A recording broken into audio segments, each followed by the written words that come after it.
Hello and welcome to the Spiralinghigher podcast, hosted by me, Sam, mindset and manifestation coach. And me, Gina, your biz and mindset coach. We're here to support you on your spiritual journey by bringing you intimate and raw conversations about healing, manifestation, consciousness, and spirituality. We hope this podcast makes you feel less alone as you become aware of your patterns and limiting beliefs to up-level your life, manifest like a boss, and together, spiral higher.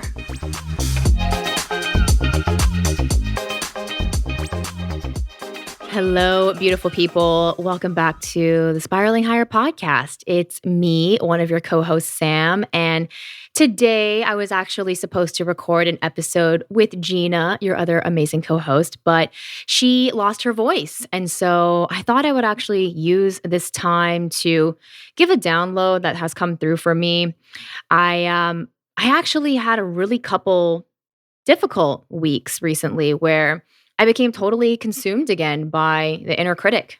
And I think all of us go through that. I think we're not human if we don't have those downward spirals, right? And so we spiral down so that we can spiral higher. But I realized something in this last little contraction, mini dark night, if you will. And maybe you'll understand this, or maybe you're still on the journey to bringing this into your awareness, but the reason why we feel so unhappy, right? We get so down on ourselves, we feel so negative, we feel so hopeless, is because we believe every negative thought our mind says about us, right? We just take it as truth. And I've been thinking about how if another person outside of me said half of the things that my mind says to me, I'd be like, you're full of shit. Like, that's not true. I'd stand up for myself, right? But it's funny that when it comes from our own brain, we don't do that because we assume that it's true, that's coming from my brain.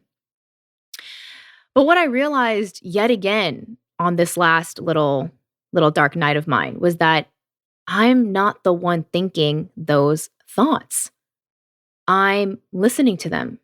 I'm not the mind. I'm the one who uses the mind. And so when we're possessed by the inner critic, right, we believe that it's true and that it's us saying, I suck. Can't do anything right. No one likes me. I'm not enough. And what I realized this past time when I was writing these things down, because I was kind of afraid to face the thoughts at first, you don't even want to know what you're thinking because you're like, I don't want it to come true. But it's like, it's already there, right? So you might as well just bring light to it, bring consciousness to it. So I wrote them down.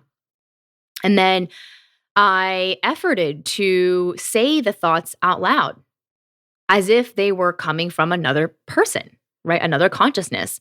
And as a coach, I get to hear people's negative thoughts all the time and reframe them and give them something else to think about to change their awareness, to change their orientation, perspective, and vibration. And so I said these thoughts out loud. They were like, I'm not trying hard enough. I suck at life. And I had to say them. And what was so interesting and intriguing, and maybe you've experienced this, or maybe you will soon, but there was actually a small, quiet little voice inside of me that came to my defense. She stood up for me. She actually was like, I'm actually doing pretty good. I don't think that's true. You're actually not stupid. You're doing pretty great. And I realized yet again that voice was me, not the screaming, loud inner critic sentences that were haunting me. And so those thoughts of I'm not enough, no one likes me, can't do anything right, these thoughts aren't truly yours.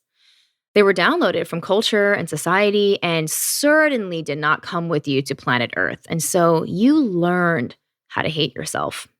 And I was watching something that I just have to share that helped me put this into perspective was the other night when I was feeling actually really down, I wanted to watch something that would really nurse my inner child. So I started watching Toy Story 4, which by the way is such an adorable movie.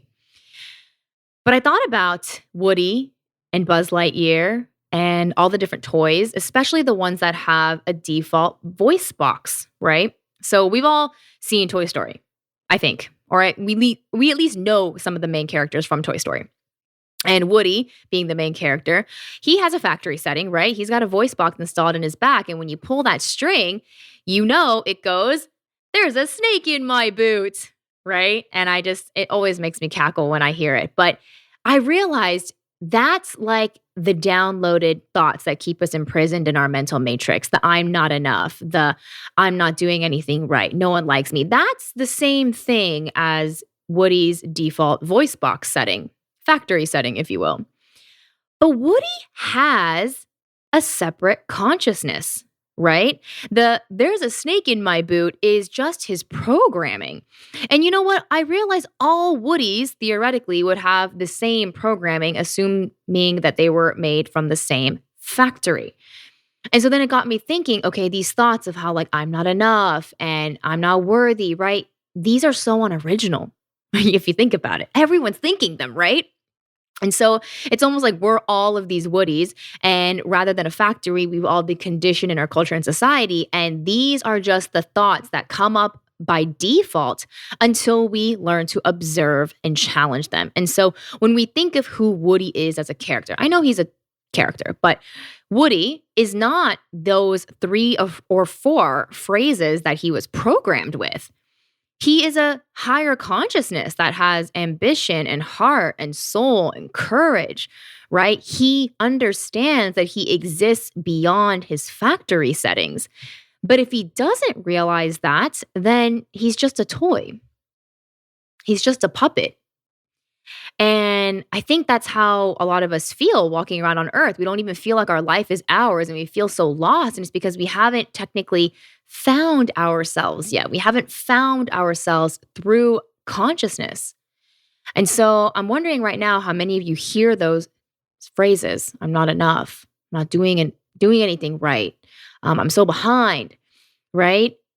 Do you actually think that you're the one thinking them? Right? It's like Woody, like when the string is pulled and it goes, "There's a snake in my boot."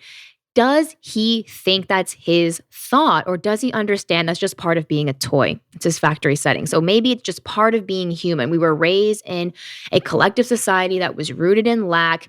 Our parents downloaded that. Their parents downloaded that. And so here we are trying to break this generational cycle, and it's fucking hard. But we think that these phrases are coming from us. We're identified with it. And so what I've realized is that, the matrix is not some place that you go to or leave. It's something that is plugged into you, right? You're not plugged into the matrix. It's plugged into you. And so therefore you have the key. You can take it out, right? But taking it out is not about getting rid of all of these thoughts, right? It's just like Woody. He can't really undo his factory setting unless I guess he has his voice box removed, which he does actually in Toy Story 4, a little bit of a spoiler. But which is actually, I just realized, so symbolic. Anyways, not going to go there.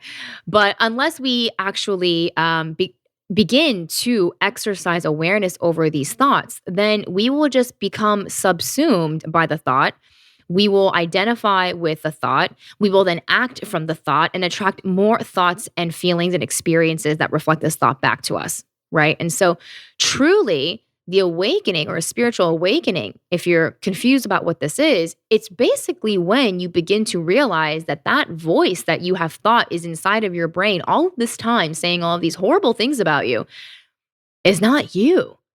You're like, maybe you even give it a separate name. I just call mine brain. I actually thought of the name Barbara the other day and I was like, Barb, you're freaking out. And you are going to feel a little bit crazy at first because it's like, well, am I just talking to myself? Am I going crazy? But yeah, you actually are talking to yourself. You're starting a dialogue with the voice because you are not the one thinking the thoughts. You get to be the one who responds, just as you would if you were talking to your best friend, right? Your best friend comes to you and says, "I'm so fucking ugly. I suck at everything. My life is in shambles." And you don't just say, "Yeah, you're right. Totally. I agree with you completely. Let me actually give you more thoughts exactly like that to make you feel really terrible." You can see the illusion in these thoughts. You can see that they're an exaggeration. You can see just the falsity of it. It's so obvious to you as an outsider that these thoughts aren't true. And so we have to begin to create a little bit of that separation, that objectivity within our own minds, which is why I love being a coach, because when you talk to someone else, you can immediately see your thoughts being pulled out in front of you so that you can observe them. But when they're kind of within you, there's not enough space, right? But we have to try, right? That's called self-coaching, right? And so you can do that by journaling and writing the thoughts down and saying them out loud like I did. But when you begin a dialogue with this voice, you will find that there is a voice that's rooted in something much deeper, something true, something loving, something curious, something that would never, ever let you talk to yourself like that. And like I said at the beginning of this, I think that I could hear some of these thoughts coming from another human being, and I would not let that go. I'd be like, you don't get to talk to me like that, right? And so I have that perspective now with my own inner voice. Like, it can say shit, but I'm number one, not going to believe it. And number two, I'm going to put it in its place, right? I don't let this guy just like, or this girl, whatever, it doesn't matter. This voice doesn't have a gender, but it doesn't matter who it is. This voice is there to try to protect me, right? It is the ego consciousness that has developed based on fear and lack programming. And so it's always going to say something negative to try and scare me, because to scare me means to go into protection, right? I protect myself when I'm scared, right? But what if I realized that there was nothing to be afraid of and that this voice is just BS? Literally, this voice is BS. And I have realized that the secret to a truly expansive, fulfilling, loving, just juicy life is one where you are separate from your mind, right? When people try psychedelics, not that I'm condoning that, it's up to you if you feel safe to do so and you have the right setting. But when people go on those journeys, what happens? They exit the mind. They're able to observe the mind and see that there's something beyond that, right? This is what the Eastern mystics said. It's what Eckhart Tolle says. It's what Wayne Dyer says. It's what Ram Dass said and Alan Watts, right? All of these incredible consciousness teachers, philosophers told us that you are not your thoughts. Hey, listeners, quickly interrupting this episode to say that if you're loving this conscious conversation, we're inviting you to join the dialogue with us inside of our free Spiraling Higher community. It's our favorite place on earth, and it's where you can meet like-minded souls on their healing journey and discuss what you're spiraling through with your conscious besties. It's where we continue this conversation long after the episode ends because, as we all know, healing is an upward spiral. So join the conversation, share with us your insights, questions, and breakthroughs. We're here for it all. You can join by creating a free account by clicking the link at the top of the show notes. Can't wait to see you in there. And so every time I feel negative, I go into a contraction, I go into a dark night of the soul, it's because I became possessed again by this voice.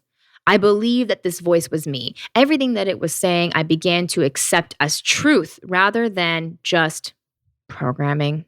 Just programming. So you can name this voice, or maybe you can call it programming, but your freedom is in being able to catch it, being able to recognize it when it's active.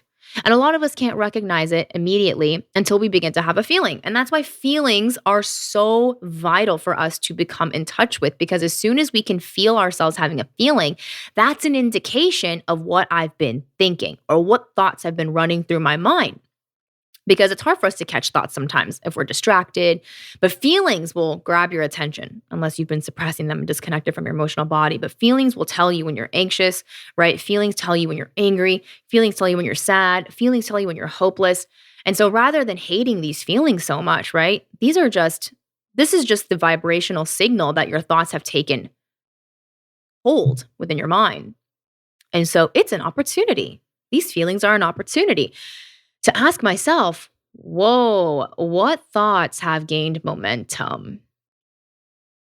And do I believe these thoughts? Or rather, because you might actually believe them. You might think, yeah, I am a piece of shit. But not do I believe them, but would I have chosen to think this thought on purpose? Would I have said this thought out loud to another person? And there's not a lot of thoughts that go on in our brain every single day that would pass this criteria test, right?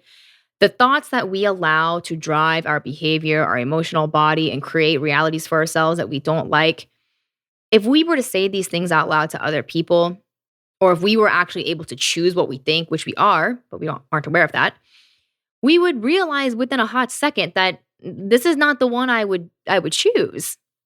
I would not say this. Why would I think this? And so it's very important to realize that unless you chose the thought, it's not you. It's just programming. It's a voice box.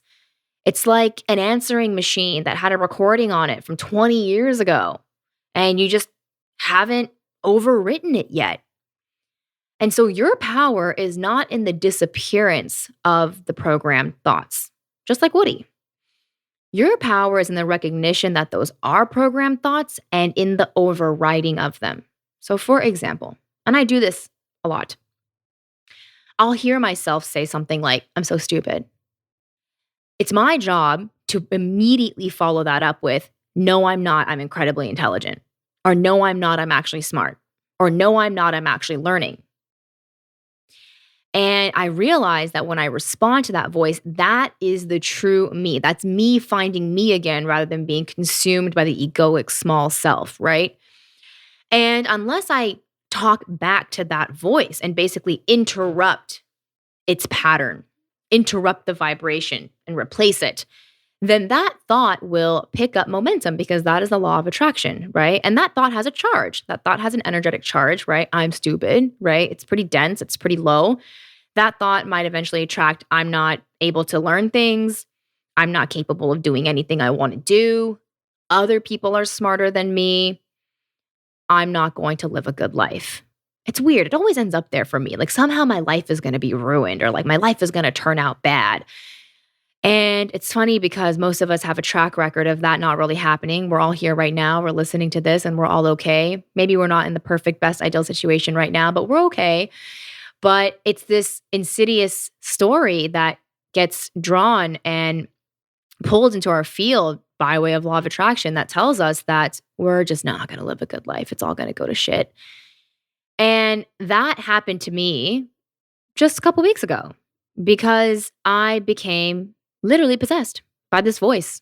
I forgot that I had a separate consciousness. I forgot that I was consciousness. I forgot that I was the observer. And so I actually want to recommend a book that goes really deeply into this that I have only been able to understand really fully in the past year. I read it in 2021 and I've been continuously revisiting it over the past couple of years. But it is by Rhonda Byrne, who is famous for writing The Secret. But she followed that book up with something called The Greatest Secret. And I would say it's far superior to The Secret. That's personally my opinion. But The Greatest Secret essentially is what is helping us unlock the realization using so many different pieces of dialogue from other teachers. She pulls like a lot of different quotes and pieces of prose or monologue from other people's teachings. And it's basically just a compilation of spiritual lessons and messages that are reminding us that we are not our thoughts and feelings. We are not these things. We experience them, but we are the consciousness observing them. And so therefore, when you're having a bad day, it's like, I'm not having a bad day. My emotions are having a bad day. Or maybe you even say something like, Sam's having a bad day. And I'm observing that because when we move into higher consciousness, what we discover is that I'm not Sam, right? Sam is the character in this game, if you will. Sam is the avatar. I'm the consciousness that inhabits Sam and gets to choose wisely what Sam does or doesn't do. But when I forget and believe that I am Sam and all the thoughts that Sam was programmed with, then I get lost and then I feel disconnected. That's exactly what happens actually every single time I feel disconnected is that loss of my consciousness because that's me. That's who I was before coming here, even once I came here, and it'll be who I am when I leave here. This body, this physical world will deteriorate and I will still remain, right? In this energetic form that all things have in common. that law of one, right? And so I was thinking about an idea for a video recently, and it was this idea that there's actually this girl on TikTok who does these like universe and self sort of dialogue videos. And I was kind of thinking of that style, but I thought about how before we all came to Earth and decided to inhabit a 3D physical body as a human, we must have been in cahoots with, right, the one source energy or whatever. And we were having a conversation. There's no hierarchy here, but let's just pretend for sake of ease.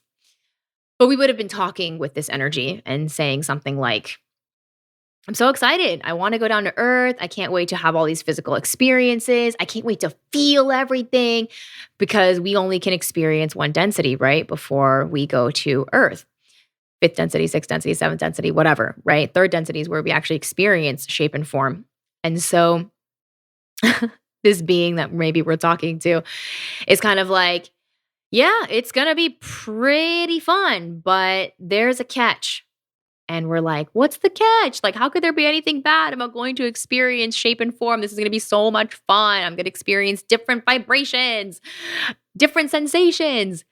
And this being maybe that we're communicating with says, so the problem is that when you get into the body that you're going to go into, and we're like, yes, I can't wait to get into a body. So fun, right? When you get into the body, it's going to be really distracting because you're going to have to deal with the 5 senses, which you have never had to deal with before. You've been living in the metaphysical, but now you will have to be in the physical, and these senses will be distracting. You will hear things, you will see things, and you will actually forget who you are and believe that you are the body. And we're like, why would I believe I'm the body? Like, how could I think that? Like, I'm going into the body. Like, what do you mean? And it's like, yeah. So it seems pretty obvious, but when you get down there, it gets a little bit convoluted. So you'll probably spend the first half of your life forgetting that you're not the body, but then remembering that your later half and teaching other people, just so you know. And we're like, okay, cool. Well, how will we know that we have forgotten? And they're like, oh, that's easy. You'll feel really heavy feelings. And we're like, okay, cool. So I have an emotional guidance system. That's awesome. You're going to basically send me vibrations that signal to me that I have forgotten who I am. Awesome. No big deal. Okay. But, right, this being is like, so in like our experience of sending souls to Earth, this can like really turn awry. A lot of people actually never remember, and they just suffer the majority of their lives. Some people actually even choose to exit Earth on their own earlier than we had intended.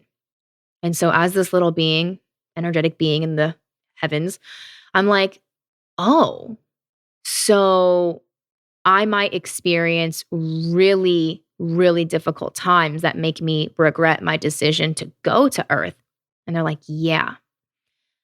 But as soon as you remember who you really are, Earth is the most fun place on Earth because it becomes a playground. And there is nothing else to realize because you are already worthy and whole and perfect. And the people who are suffering are still trying to prove that they are worthy. And so life feels like an obstacle course, and it feels like a race, and it feels heavy. But once you realize that you don't have to do any of that, it becomes really fun. And then guess what? You get to teach a bunch of other people the same thing. Do you still want to go? And, if I were this little soul, I guess I must have agreed. I was like, send me in, coach. I am going to go and I am going to remember, God damn it. I'm going to remember. And they're like, okay, but just remember, you sign these terms and conditions. We can only communicate to you using low vibrations. Only when we use low vibrations will you be able to come to awareness that you are out of alignment with the truth of who you are. Don't forget that. And I'm like, aye, aye, Captain, here I go. And then we come to Earth and we experience all these different vibrations, and the ones that usually cause us to want to throw in the towel, right? The ones that make us feel like we're not worthy of this life are those conditioned thoughts that were passed down to us from our parents. They didn't come with us to Earth, like I said earlier. And it's not, like I said, in the disappearance of these thoughts. It's in the awareness that those are not who I am. Those are the product of a conditioned mind, right? Who would I be? How would I feel if I didn't have these thoughts? Or frankly, if I didn't believe them, right? Because your mind's going to have thoughts. It has been trained to absorb thought and use thought and pattern thought. And so we're not getting rid of thoughts, right? But we're choosing thoughts that feel good to our body. We're choosing thoughts that we would want to think on purpose, right? Because think about that. If you came to Earth and you knew that you could choose any thought that you want to think on Earth, and you knew that thoughts aligned you with your feelings and your actions, behavior, and reality, then wouldn't you choose the highest, best, rockin' thought you could possibly choose? Like, why not think, I'm a freaking dope interdimensional being that chose to be on Earth, that is a never before seen version of a human, that never has been, never will be repeated. And I am part of divine consciousness, and there is nothing I can do wrong. Everything is working out in my favor. I am so unique and worthy. Like, why wouldn't I choose to think that? Right. And it made me think of Abraham Hicks and how they go on those rants, because it's like when you go, it picks up momentum. Right. And so every single thing you've ever done that has made you feel bad, you can actually reverse that process. Right. We pick up momentum in the opposite direction of negativity, but we can also pick up the momentum in the direction of positivity. And so when we choose on purpose to think a better feeling thought, which is, by the way, all we ever wanted was a better feeling, and thoughts are the quickest way to get there, not changing your outer reality. That takes time and space. But to choose a better feeling thought is not to discount or ignore like the other thoughts, right? Because those thoughts are not even you. Those are, so you do ignore them, right? But it's not that you're fighting with yourself, because I think that's the problem, is like, but I am shitty, or I am sucky, or I do think that I can't. And it's like, no, you aren't the one thinking that. That is your factory setting. That's your default. And so what I believe so much of our consciousness journey is about, or even going into coaching, which is all about really developing consciousness and awareness, is to realize I'm like on a GPS route to somewhere that I don't really want to go. And when I finally recognize that I'm where I am and I don't like where I am, I get mad at myself. But there's no point in getting mad at myself. I get mad at the programming, or not even get mad, but I just like look at the programming. I'm like, well, what was the programming telling me, and where did it tell me to go? Like, I don't have to get mad at myself, right? I'm like the self-driving car. And where it's been installed and programmed to go is the mind, right? And so consciousness, coaching, spiritual awakening, all of these things that go together really is you deciding, we going manual with this shit. Like, I'm turning off the auto self-driving directions, and I am choosing at every stoplight, stop sign, and turn which way I want to go based on my preferences, my heart's desires, not what people think I should do, not what people are telling me that they did. I am choosing for me because I am a sovereign being and I deserve to create my dream life on this earth. That's it. And so if we are feeling like we don't like where we're at, we don't even like ourselves, right? All of that is identification with the programming. It's not who you are. You are the one that decides to, like I said, go manual, right? You are deciding now, this self-driving car, it is not taking me where I want to go. A lot of us will be in the self-driving car for years and years and years until we have a midlife crisis and we're like, what the fuck? Like, where am I? Right? And then like everything falls apart and we have to like discover ourselves again. But like, let's not go into like a total dark hole over this. Let's just recognize it right now that, oh shit, I have been so deeply programmed that I thought I was the programming. And that's why I kept living my life out of alignment with who I really am, doing things I don't really want to do, depleting my energy, which is the most important thing that I could ever have. And now I'm realizing that I can take all of that energy back by realizing I am not the thoughts that have driven me to this place. I'm the one who is becoming aware of those thoughts. So yeah. just a little rant that was inspired by watching Toy Story 4. Man, there are lessons in everything. To be honest, the children's movies always have the deepest lessons, right? Even in Toy Story 4, I realized all the toys just desperately want to be loved. Oh my God. It's like heartbreaking. I started crying at the end of the movie because there was this one toy that had been like left on the shelf for like so many years and thought it was defective and broken. And then it finds like a kid at the end. And it's like, oh my God, these kids, these toys who represent obviously consciousness, they just want love. They just want to be loved. And when you look at children, you see that they are pure love. They don't know how to hate. They don't know how to compare. They don't know how to judge. They don't know how to measure, right? They don't know how to be relatively better or worse than someone. They're just being themselves. And so true freedom is being your true self, not the program self, not the self that's telling you, you should do this, you should do that. Actually, you're living your authentic life when every single decision comes from an I desire to, not I should. Right? Should is programming. Should is society. And that'd be like Woody, like I said, not remembering that he has a consciousness that's separate from, I have a snake in my boot, right? And so I hope this helped you recognize the difference between you and your thoughts. I truly believe this is the secret to peace, enlightenment. This is what all the great meditation teachers, Buddhist teachers, Buddha himself, it's what he said. You're not your thoughts. You're observing them. And so I encourage you today to think about a thought that you want to think on purpose, not a thought that just flew into your mind that thought you, right? But a thought that you, the real you, chose with your heart to think today. What would you choose to think if you could think anything? You root into that instead of, I suck, I'm not enough, I'm not doing anything right. And next time you hear those thoughts, maybe you say to them, you're just the factory setting. You ain't shit. I'm so much bigger than you. Not in like an egoic way, but you're larger, right, than those small egoic thoughts. And so, because this podcast is all about consciousness, spirituality, manifestation, I just wanted to share this message because I truly believe that by becoming conscious, we become free, right? We're not plugged into the matrix, it's plugged into you, right? And you don't have to leave or like exit Earth to like become free. You become free when you become aware. You become free when you realize that's not me, that's not me, that's not true. Just like if we were in a conversation with someone who was accusing us of having done something wrong and we were like, I know I didn't do that. I didn't do that, right? We only get really, really defensive if we think we did do something, right? But if we didn't do that, we're like, I didn't do that. And so next time you think the thought, just think, that's not me. I'm not thinking that.